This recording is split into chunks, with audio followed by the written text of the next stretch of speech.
awesome. Hey y'all, welcome back to Noon's Airborne RC. And if it's your first time here, go ahead and smash that like and subscribe button right there so you can get notified for future content. Well guys, FMS P47 Delta Razorback, 1.5 meters. This is my second World War II Warbird. My first one was a P38 Lightning from Flightline. I flew it a few times. Now it's just an ornament. I always had a fancy for the P38, always thought it was cool. One of my first little models, test your models, was a P38. So when I was out there looking for a World War II Warbird, I was heavily looking at the E-flite P51 Mustang, but this is my honest opinion. You guys could rip me a new one. I don't need all that smart stuff. I don't need to pay for that smart stuff. I don't see why you would need telemetry. You have a timer on your transmitter. Yeah, it's nice to see how hot your ESC is, you know, so you can back it down a little bit. But if you got an ESC that you're a wide open throttle and you got to back down off of it because it's too hot, I don't want that kind of ESC. I don't need all that mumbo jumbo. You guys know I fly turbines. I got telemetry on my turbines. You know how much I use it? Zip. Telemetry is nice, especially with turbines, like a pitot tube, to know how fast you're coming in for a landing, you know, so you don't stall it, stuff like that, fuel level. But I mean, other than that, I just don't see me condoning spending the extra $100, $150 to have smart stuff that really gives a shit. I mean, for real, right? Let me know what you think about that in the comments down below. So as I previously was saying, I was looking at the P51 Mustang, but for $500, I just could not see it. Me personally, just could not see it.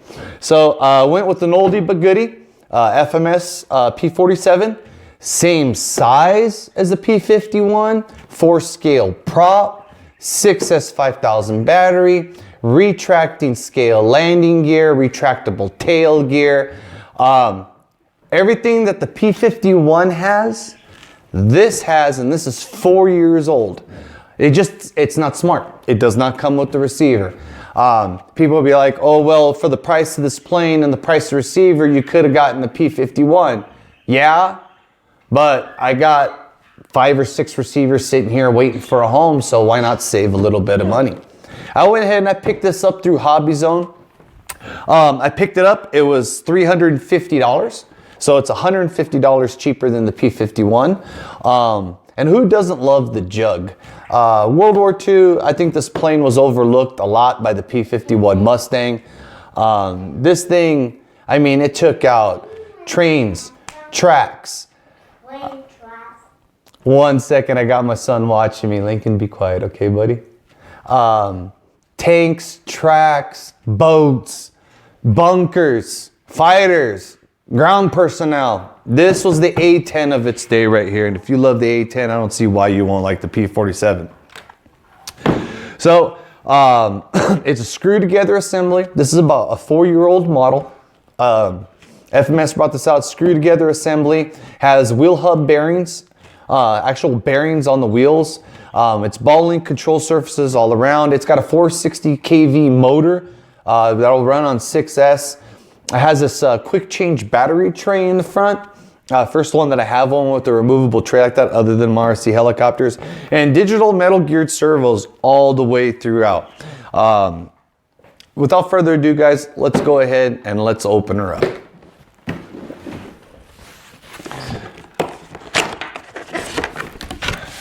All right. This box was supposed to be here before New Year's. It was supposed to be here last Wednesday. Then it got pushed back to last Thursday. All right, guys, sorry about that little edit. My little man, he's home from school today, and I don't want him to be all over YouTube. I hope you guys can understand. Boy, this is a box.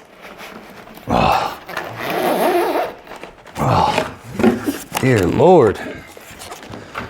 I don't know how I'm gonna get this thing out of here. Get my fingers in there. Really tight. Oh. Well, let's not do that. All right. So it's gonna be one of those boxes, guys. I don't know about you guys, I don't keep my boxes. I toss them. I find it comical that you can't get them out of the box sometimes. How the hell did they get them in? A few E-flights that I've gotten, and not just E-flights, my flight line was the same way. They found it funny to like put tape or glue on it so you can't take it out the box. I don't really find it funny, but I can just see somebody thousands of miles away packaging these up. Soar at the world. Like, ha, wait till he opens this up. Get that out of here. All right. Whew. So guys, here's how it comes. Packaged up, nice and beautiful. Go ahead and get these little guys out of here.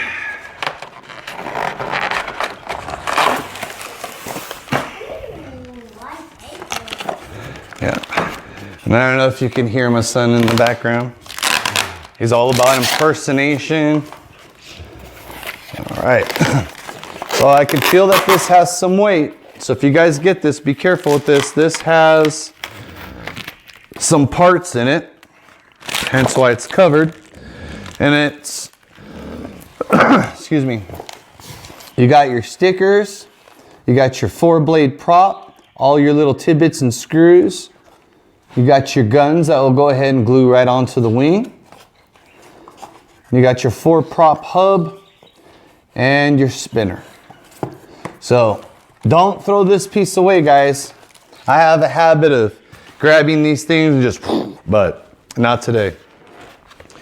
All right, first thing in the box. Here's our wing. It's a screw together assembly. If you guys aren't familiar with this model, a lot of them, they slide on and then they screw on the outside. This part right here actually slips inside the plane, and you'll go ahead and you'll be screwing that down on top. We'll have an assembly video. I know there's thousands of them out there, guys. Everybody has their own way of doing it. And all right. So I've heard nothing but great things on this model. I did watch Pilot Ryan's show, and I was gonna see, but as you can see, this guy is a little loose right here. So I might be taking that off. We'll have to go ahead and see on how loose it is. But let me go ahead and get up close to you guys so you guys can see. This is 4 years ago, guys, just so you guys know.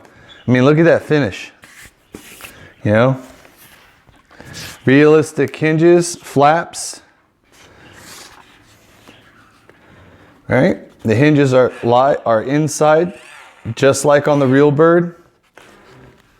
You got your little quick connectors. Now I might change these out. These are, I don't know, I wouldn't say old technology, but there are definitely better things out on the market. People have been saying how these loosen up and everything. I'm gonna go ahead and I'm gonna run them, and we'll see on how they go, you know? They might work fine, they might work flawlessly, who knows? So that one wing right there, navigation lights, full realistic retracts. All right. You got all your little bomb goodies right here. Now these are your quick pods. Get this out. So you got your little quick pods. This glues into the plane, and then these just snap in. I just pulled this one out from yanking on it, but hey, c'est la vie, a little bit of glue ain't gonna hurt nobody. Be like brand new. These get glued onto the plane, and these just go ahead and snap right in.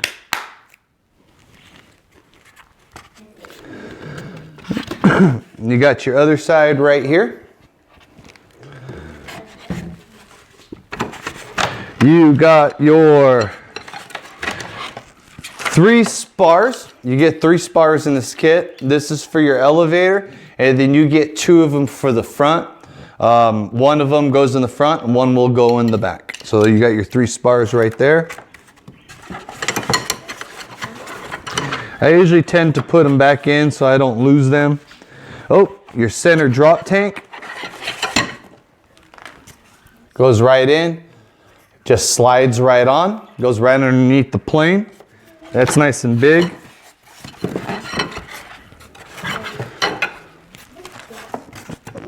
And here's one of the elevators, guys. Now, on these elevators, these are actually done in pieces and they're factory assembled at the factory. As you can see, this is one piece. This is one piece. This is another piece right here. And they glue it in at the factory. And you got that nice hinge action right there. You see that? And they assemble this all at the factory, guys. I don't know if you guys can get a close-up of that. Nice finish all the way around. Ball and link control horns. Center spar. Everything screws together.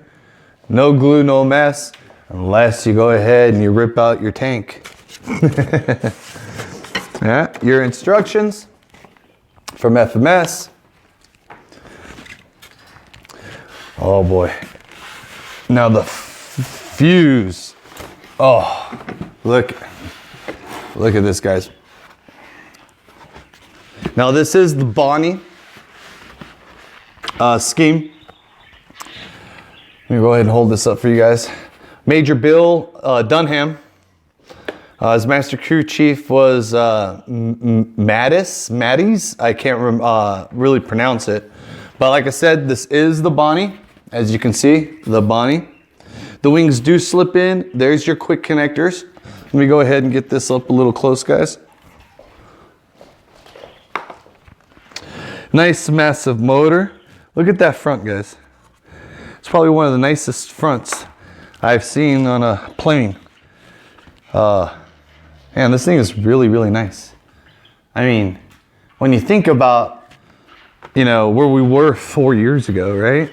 All the scale detail right there. Now the top hatch comes off with this little piece of tape. There is no latch on this. It's nice and tight. And look at this bulk area. There you go, Major. You got your sequencer, XT60, which I love.